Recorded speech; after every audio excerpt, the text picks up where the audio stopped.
Bonjour à tous. Nous voilà donc à la séance du mardi 4 mai 2021 pour la suite de ce cours qui est évidemment un cours de philosophie, mais qui porte principalement sur des questions d'astronomie et de cosmologie. Et c'est précisément à partir d'aujourd'hui de cosmologie qu'il va être question, plus que d'astronomie proprement dite. Donc, cette séance qui amorce une section de ce cours par laquelle s'achèvera cette année pour l'Université du temps libre. Je veux dire que durant les séances qui viennent, je vais, pour un nombre d'ailleurs de séances qui n'a pas encore été parfaitement déterminé, je vais exposer la cosmologie d'Aristote. Après quoi, je m'arrêterai afin, l'année prochaine, si je continue sur le même sujet, ça dépendra un petit peu des circonstances, ça dépendra de ma disposition d'esprit à la veille de l'année prochaine. Si je continue sur le même sujet, j'entreprendrai l'étude de l'histoire de l'astronomie à l'époque moderne, c'est-à-dire à partir de Copernic. Mais nous n'en sommes pas encore là. Je vais donc parler d'Aristote et lorsque je serai cette année, là, au cours du mois de mai, parvenu au terme de cette investigation, eh bien, je m'arrêterai, je n'irai pas plus loin. Euh, Ne serait-ce que parce que à cette coupure entre Aristote, et je dirais quelques mots de la période médiévale, à cette coupure entre l'Antiquité et le Moyen Âge d'une part et la période moderne d'autre part, correspond une rupture suffisamment, je dirais, nette pour que une séparation nette, elle aussi, se fasse au niveau du calendrier. Alors, par ailleurs, j'ai d'autres occupations. Je me suis plongé depuis quelques semaines dans la rédaction d'un bouquin. Je ne sais pas si ça paraîtra un jour, mais dans lequel j'aimerais bien mettre un petit peu d'ordre dans une notion qui est omniprésente dans nos discussions, dans nos débats contemporains sur des questions à la fois scientifiques, bien sûr, mais surtout éthiques, politiques, sociétales, comme on dit aujourd'hui. Et cette notion, c'est l'idée de nature. Donc, je me suis lancé là-dedans, dans la rédaction d'un bouquin sur l'idée de nature, qui serait une espèce de cartographie ou de topographie de toute la richesse de cette notion, richesse que j'essaierai de mettre au clair à partir eh bien, de 40 années de fréquentation de la philosophie qui n'a jamais cessé de réfléchir sur cette notion sur laquelle d'ailleurs il nous a été déjà donné dans le cours de cette réflexion sur l'astronomie d'examiner. Souvenez-vous par exemple de la distinction que j'avais faite entre nature, monde, univers, cosmos. Eh bien, c'est ce genre de questions que je reprendrai dans ce bouquin pour lequel je ne me suis pas encore vraiment préoccupé de chercher un éditeur. Voilà, pour vous mettre au courant de l'état de mon travail. Alors, euh, je vais donc traiter de la cosmologie d'Aristote. Je dis cosmologie parce que et ce sera le point 4.3.4. 4.3.4 que j'intitule L'univers d'Aristote. Et je vous invite à noter les dates durant lesquelles, enfin, qui bornent l'existence d'Aristote, qui sont 384, 322 avant notre ère, bien sûr. Aristote a vécu au IVe siècle avant notre ère. Alors je disais cosmologie et non pas astronomie, car Aristote n'est pas un astronome. Aristote connaît bien sûr l'astronomie de son temps, et il la connaît très bien. Il va l'intégrer à son système cosmologique, mais l'astronomie n'est pas sa préoccupation première, si vous voulez. Alors, je ne parlerai pas d'Aristote comme personne. Vous savez, j'aurais envie de m'en tenir à ce que disait, paraît-il, un jour Heidegger au début d'un cours qu'il avait consacré à Aristote. Il avait dit ceci à titre de présentation biographique. Il avait dit ceci: il est né, il a travaillé et il est mort. Voilà. Est-il besoin d'en dire davantage sur un philosophe? C'est déjà une question qui intéresse la philosophie elle-même que de se demander quel rapport existe entre un philosophe et sa biographie. Vous savez que la question se pose aussi, elle est même devenue un classique en critique littéraire pour les écrivains, pour les romanciers, pour les artistes en général. Alors, je m'en tiendrai à ce petit détail de son existence, de sa vie, parce que ce détail concerne bien notre sujet plus directement, c'est que comme Socrate, Aristote fut lui aussi menacé d'un procès pour impiété, et pour une impiété qui tenait très certainement à la nature même de ses travaux scientifiques. Aristote fut donc menacé d'être traîné en justice, et alors lui s'enfuit. Ce que vous le savez sans doute, Socrate ne fit pas. Et non seulement Socrate ne s'enfuit pas pour échapper au procès, mais il refusa la possibilité qui lui avait été offerte et qu'il aurait parfaitement pu exploiter, de ne pas subir sa peine et d'échanger sa condamnation à mort contre un bannissement à vie, contre un exil. Eh bien, Aristote, lui, peut-être moins courageux, peut-être moins civique, peut-être pourvu d'une conscience citoyenne moins affûtée que celle de Socrate, c'est possible, hein, et ce n'est pas simplement une question de psychologie ou une question de fermeté de caractère. La cité grecque n'est plus aux frontières aux alentours du milieu du IVe siècle, la cité grecque n'est plus ce qu'elle était en 399. Donc,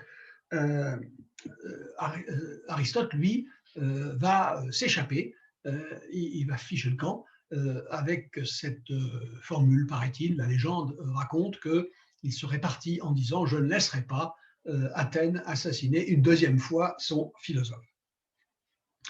Alors, je l'ai dit, Aristote élabore beaucoup plus qu'un simple système astronomique. L'œuvre d'Aristote est absolument colossale. Elle est colossale au sens où elle traite de tous les sujets, et surtout, elle traite de tous les sujets dans un esprit de très profonde unité systématique. On peut dire que Aristote, c'est peut-être le premier système encyclopédique global totalisant de l'histoire de la philosophie. C'est une théorie générale de l'univers sous tous ses aspects, la nature, le monde vivant, l'homme, qui fait partie du monde vivant, car pour Aristote, l'homme est une espèce vivante, la société, les institutions, la morale, l'art, et il faut ajouter bien sûr ce qui s'appelle aujourd'hui la philosophie, puisqu'à son époque, je le rappelle, le mot de philosophie ne désigne rien d'autre que l'ensemble du savoir, incluant ce qu'on appelle aujourd'hui la science.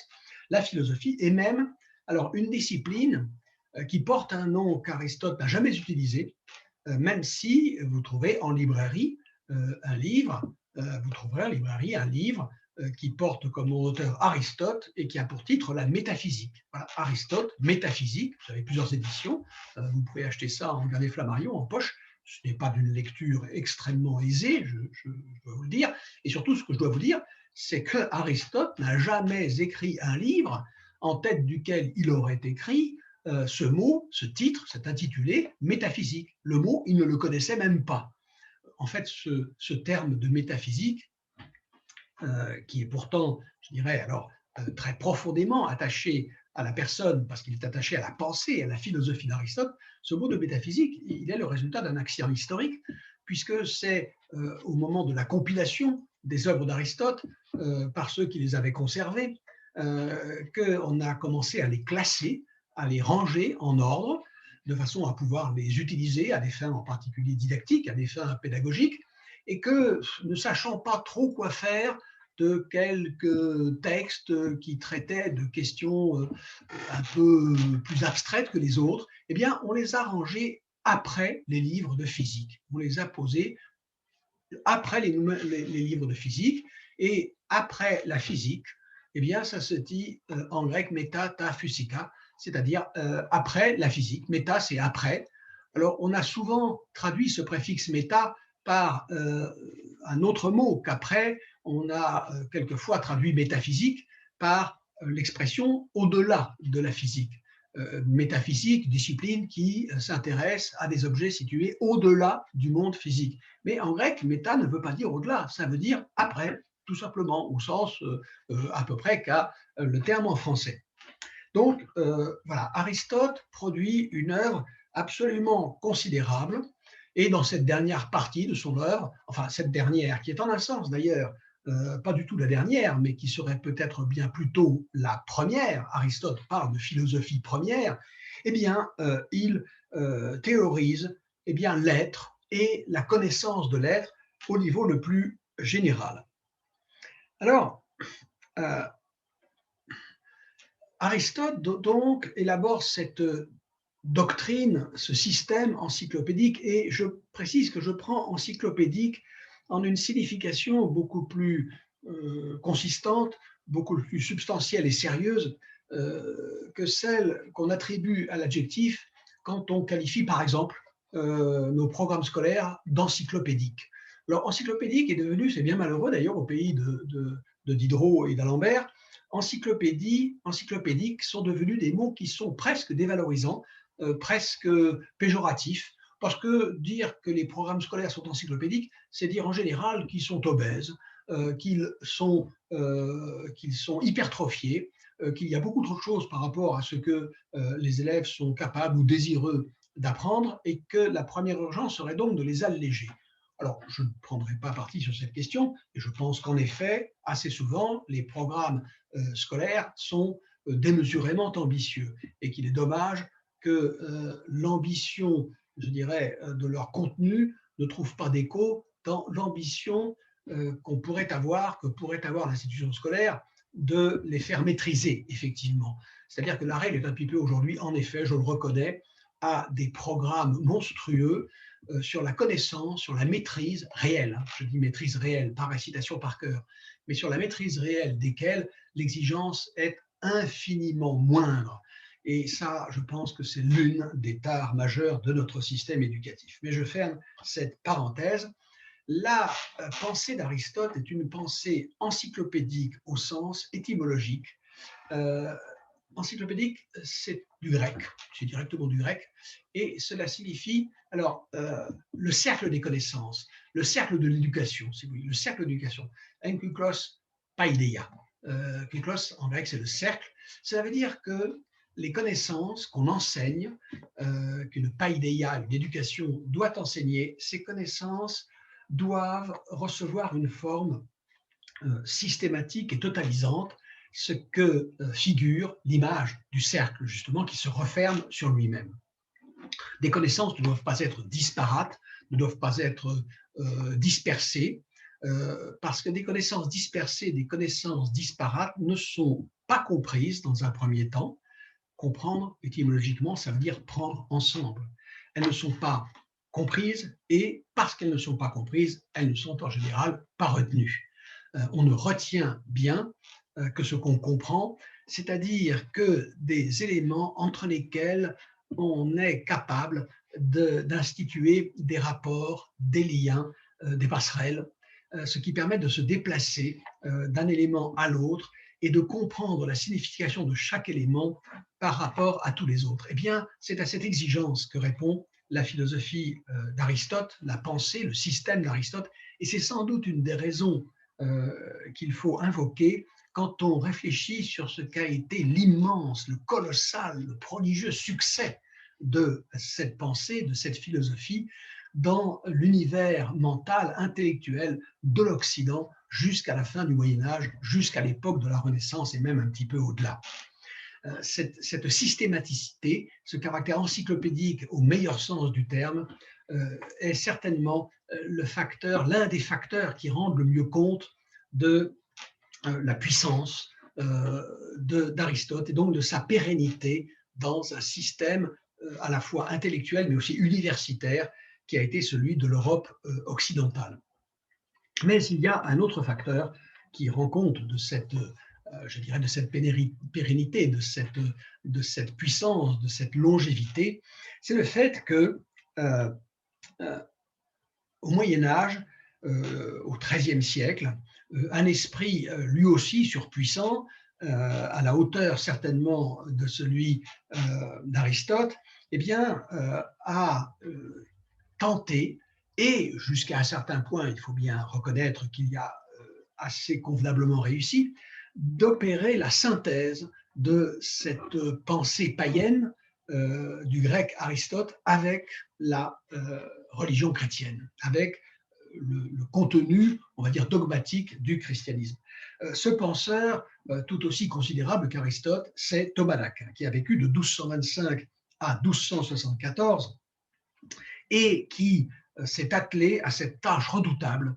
Redoutable parce que, a priori, le mariage n'allait pas du tout de soi. J'y reviendrai un peu plus tard, ultérieurement, mais il n'était vraiment pas évident qu'il soit possible de faire coller ensemble, et encore moins de synthétiser en un immense dispositif théorique, d'une part, la pensée d'Aristote le grec avec la dogmatique chrétienne. Et c'est ce que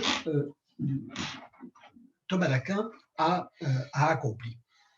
Eh bien, cette synthèse, cet alliage, si vous voulez, mais c'est plus qu'un alliage parce que c'est une union consubstantielle, eh bien, va certainement être aussi pour beaucoup dans la fortune du système d'Aristote. Alors, ce système d'Aristote, dans sa version thomiste, va donc, je l'ai dit, perdurer et dominer l'Occident, pas tout seul, hein, et pas en continu, pas d'une façon absolument uniforme et régulière, mais va dominer quand même l'Occident européen, chrétien, jusqu'à à peu près jusqu'à la Renaissance. Il explosera véritablement en vol, si j'ose dire, il explosera au XVIIe siècle, au moment où se produira cette révolution scientifique, qui déterminera à son tour d'ailleurs une révolution philosophique, qui se produira donc et qui est symbolisée par les noms de Copernic, de Kepler, de Galilée, puis de Descartes, de Pascal et bien d'autres encore.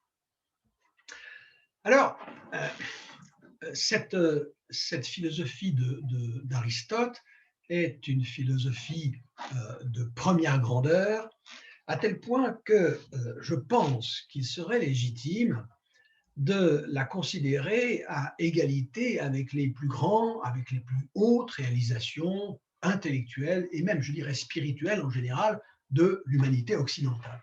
Alors, en un sens, et dans la mesure où nous savons que la physique et sans doute la métaphysique d'Aristote, pour la même raison, sont une physique et une métaphysique à laquelle il est devenu aujourd'hui très difficile de donner son adhésion, eh bien, même si nous savons cela, nous ne devons pas être réticents à reconnaître la grandeur d'Aristote.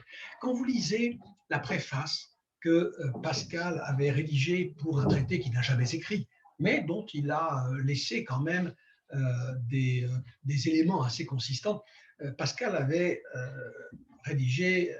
avait disposé les éléments pour un traité du vide, un traité portant sur la question scientifique de savoir si dans la nature le vide est possible.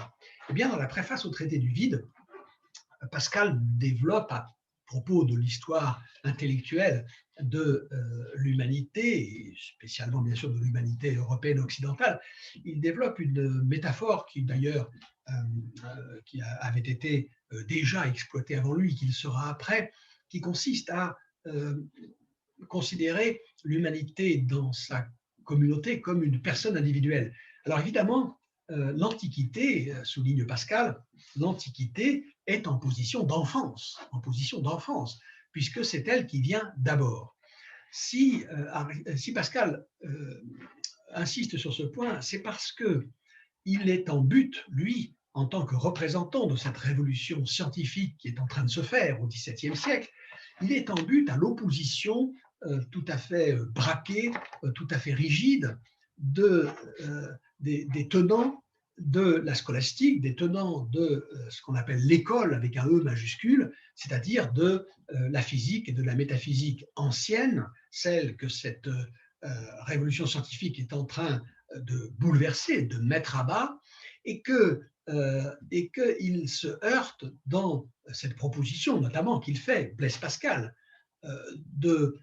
d'affirmer que le vide est tout à fait possible, contrairement à ce qu'affirme Aristote lui-même dans la nature. Eh bien, il se heurte à l'opposition de ces penseurs, de ces savants ou de ces philosophes qui lui répondent, mais ce n'est pas possible, puisqu'Aristote a dit que ce n'était pas possible, puisqu'il est écrit dans Aristote que la nature ne peut pas comporter d'espace vide, alors ça ne peut pas exister. C'est pourquoi toutes vos expériences, vos expérimentations, aussi convaincantes soient-elles en apparence, ne valent en réalité rien. Pascal se heurte au principe d'autorité et fait remarquer que faire confiance à Aristote contre ce que nos raisons, contre ce que nos observations, nos expériences nous permettent d'établir aujourd'hui, eh bien, c'est choisir de se ranger à l'opinion d'un enfant plutôt que de s'élever aux possibilités, aux capacités d'un esprit adulte.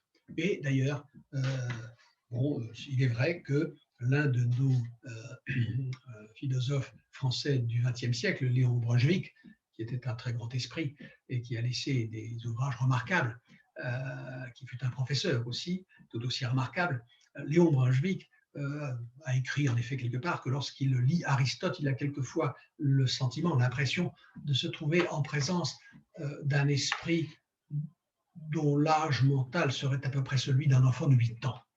Alors, je laisse de côté cette remarque qui a sa justification dans le fait qu'effectivement, il y a notamment dans la physique d'Aristote des aspects qui correspondent de façon assez frappante à la manière dont spontanément nos esprits, en l'absence d'une instruction physique scientifique, se représentent le monde. J'y reviendrai un tout petit peu, mais rien de tout cela, ni Pascal, ni Brunswick, ne doit nous faire oublier que nous sommes en présence de quelque chose qui serait équivalent à ce que sont, par exemple, pour le patrimoine architectural, je ne sais pas, le Taj Mahal, par exemple, les pyramides d'Égypte, ou la muraille de Chine ou la cathédrale de Cologne. C'est tout simplement ça, Aristote. Voilà.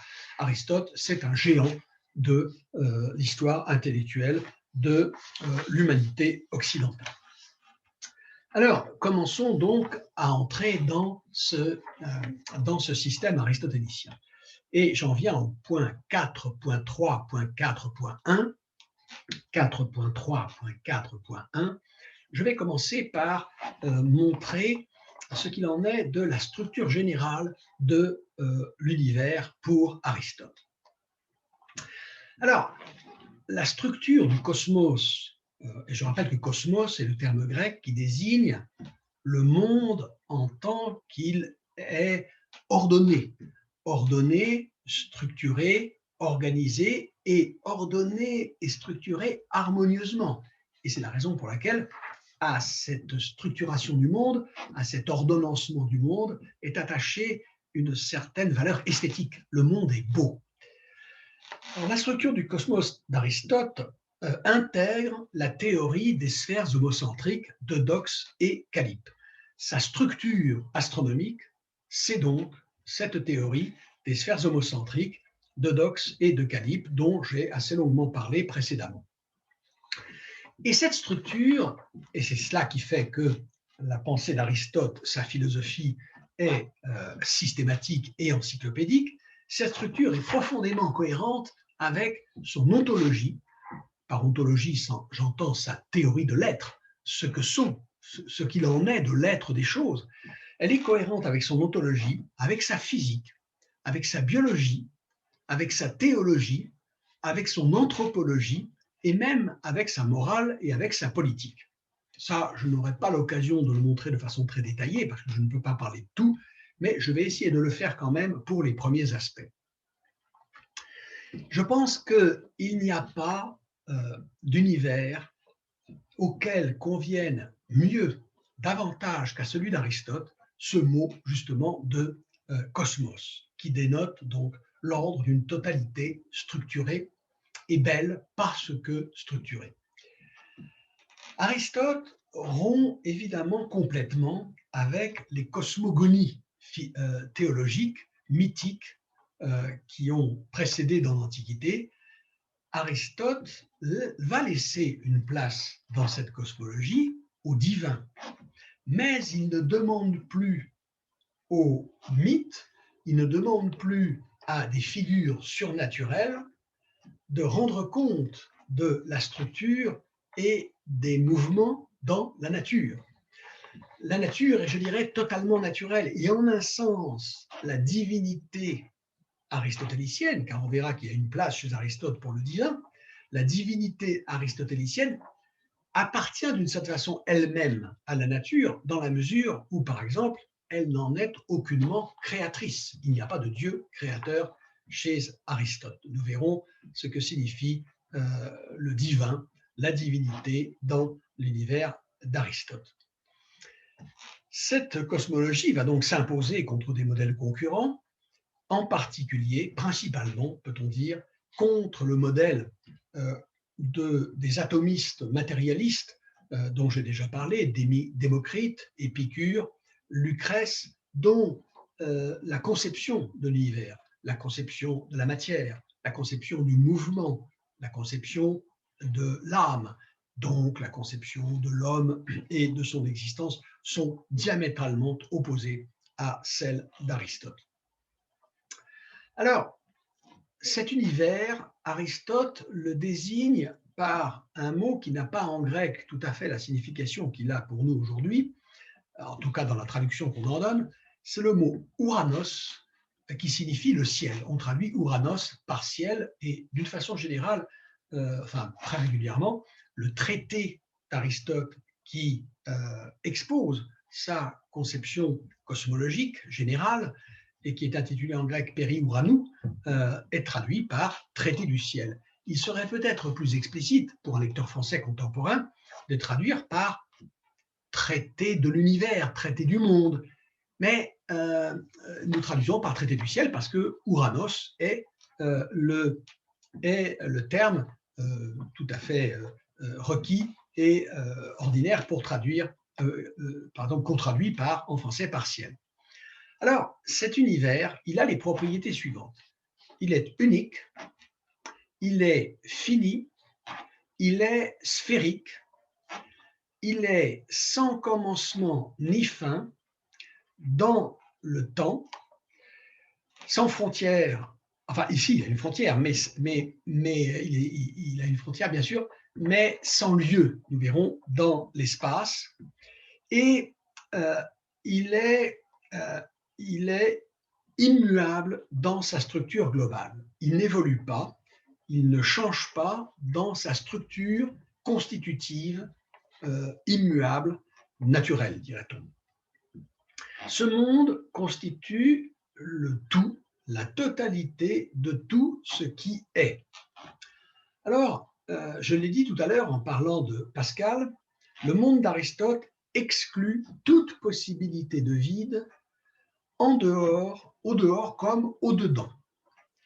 La philosophie, la philosophie physique d'Aristote est une conception qui exclut toute possibilité qu'il y ait à l'intérieur du monde ou à son extérieur un vide.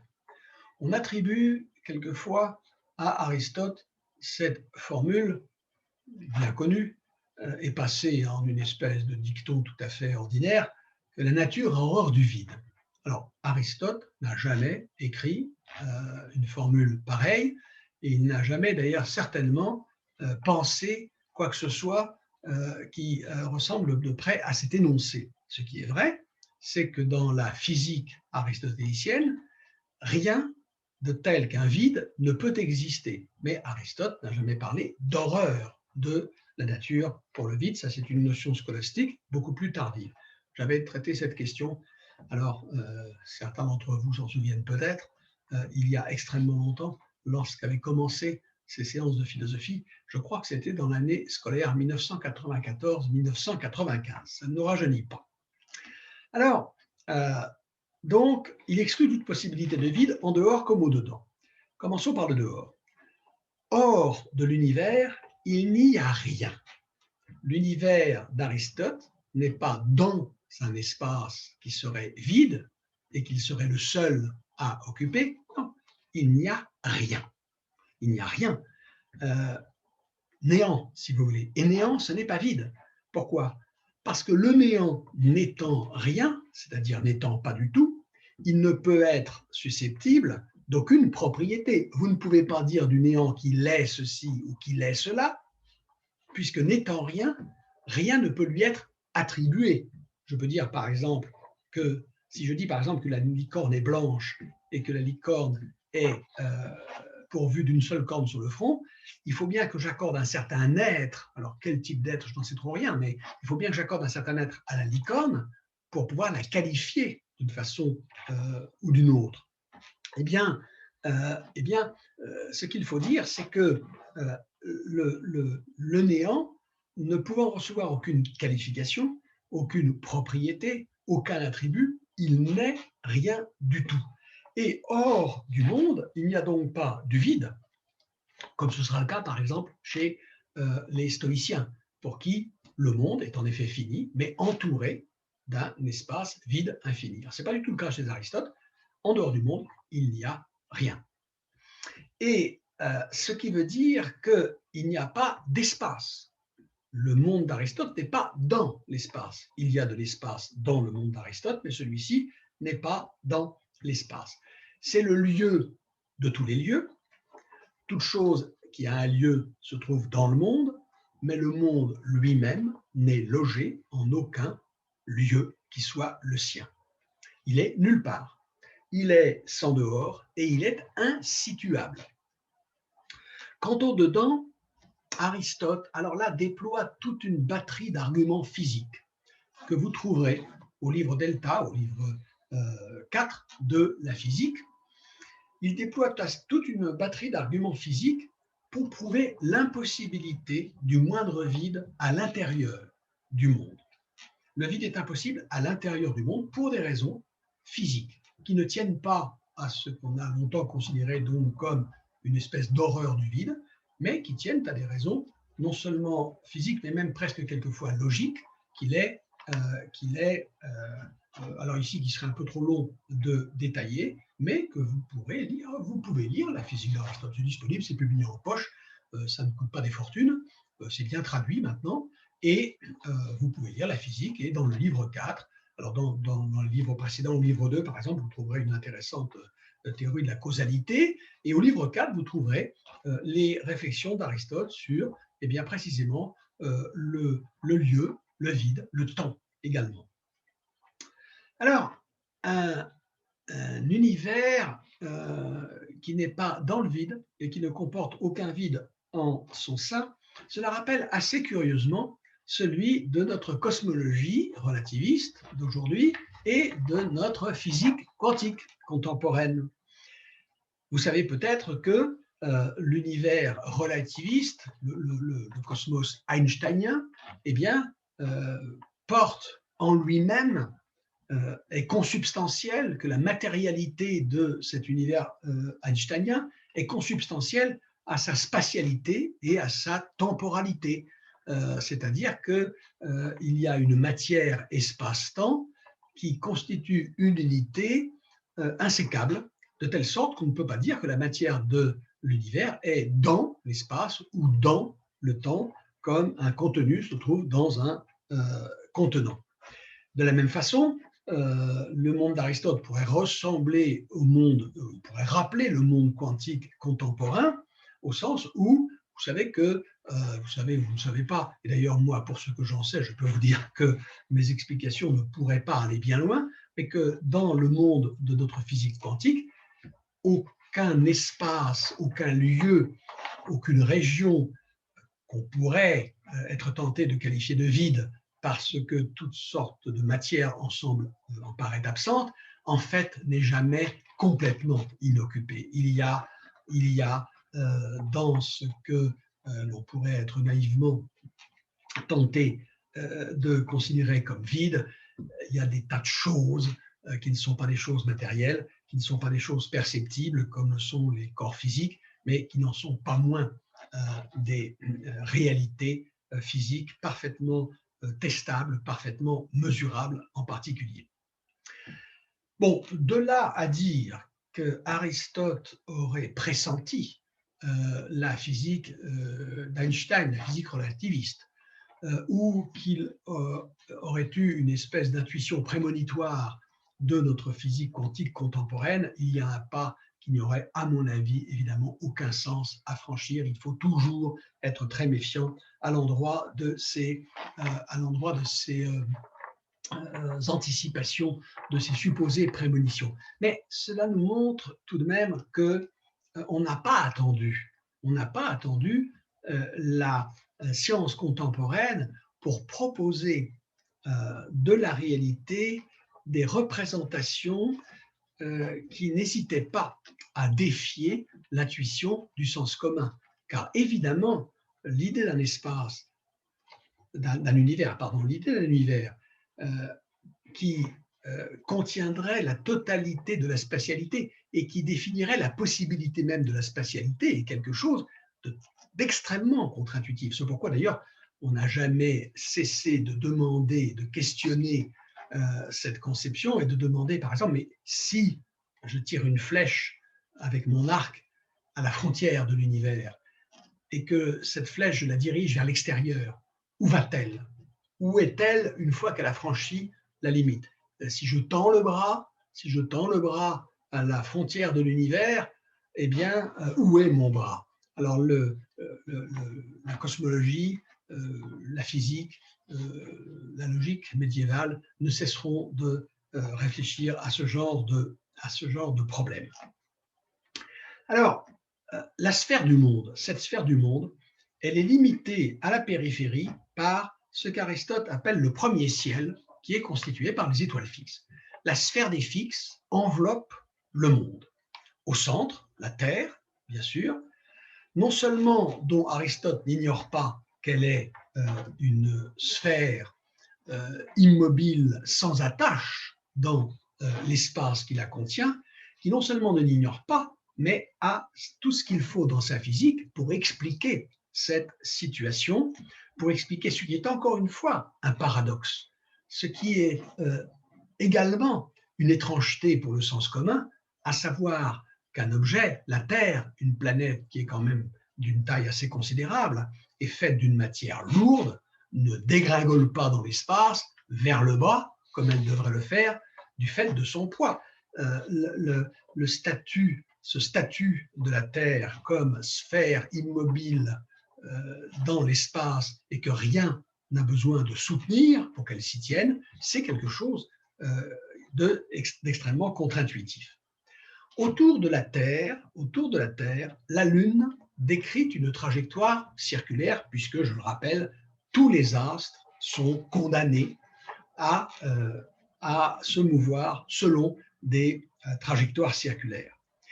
Et cette orbite de la Lune dessine dans l'univers aristotélicien, trace dans le monde d'Aristote une frontière absolument décisive, une frontière d'une importance cruciale, cette frontière qui sépare ce qu'on appelle le monde sublunaire, tout ce qui est à l'intérieur de la sphère sur laquelle se meut la Lune, de ce qui est à l'extérieur et qu'on appelle le monde supralunaire. Donc, entre la sphère de la Lune, entre l'orbite de la Lune et la Terre, le monde sublunaire, sous la Lune, entre la Lune et les étoiles fixes, le monde supralunaire situé au-dessus de la Lune.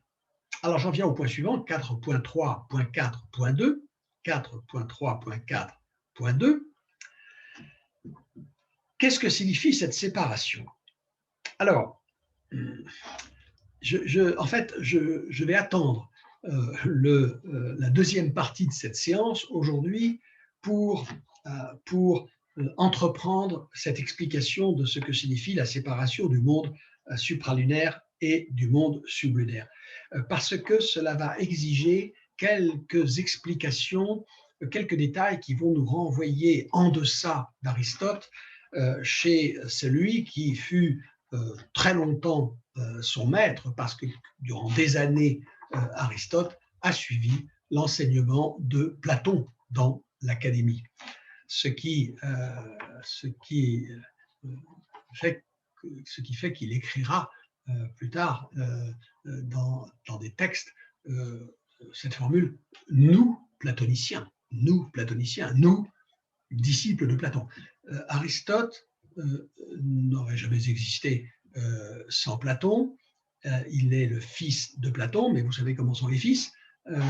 Ils trahissent toujours plus ou moins les pères.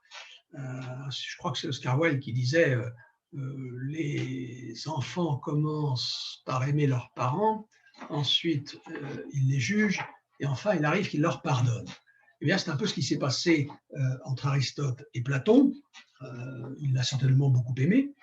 Il l'a, ça nous n'en savons rien, et d'ailleurs, au fond, peu importe, parce que, après tout, il n'est pas peut-être nécessaire à une bonne relation pédagogique que les élèves aiment leurs maîtres ou leurs professeurs.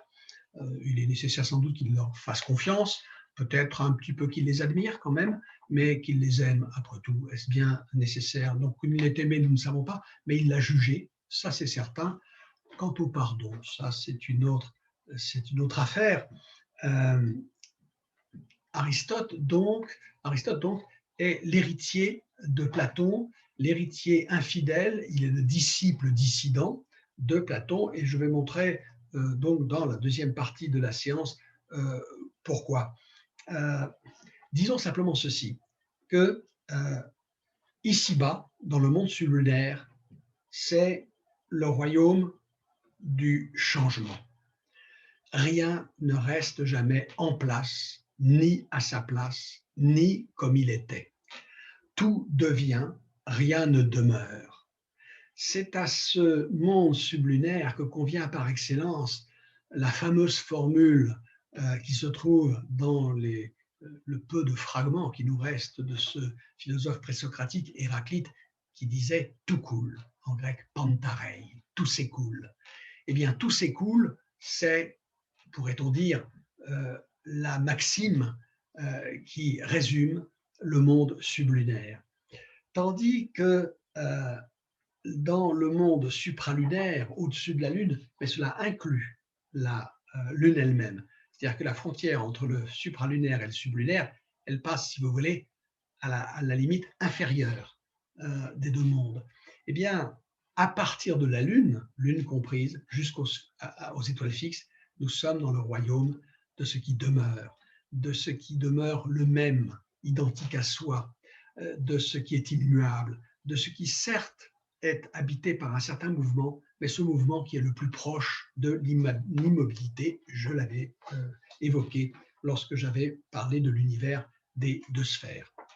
Alors, je vais revenir très vite sur la signification de cette division du monde aristotélicien en sublunaire et supralunaire, parce que cette division a un sens bien sûr cosmologique, elle a un sens, si vous voulez, de cosmographie céleste, mais elle a aussi un sens philosophique et même métaphysique sur lequel je voudrais quand même m'attarder un tout petit peu, et ce sera pour la deuxième partie de cette séance du mardi 4 mai. Donc je vous dis à tout à l'heure ou à un petit peu plus tard pour la suite. Je vous remercie.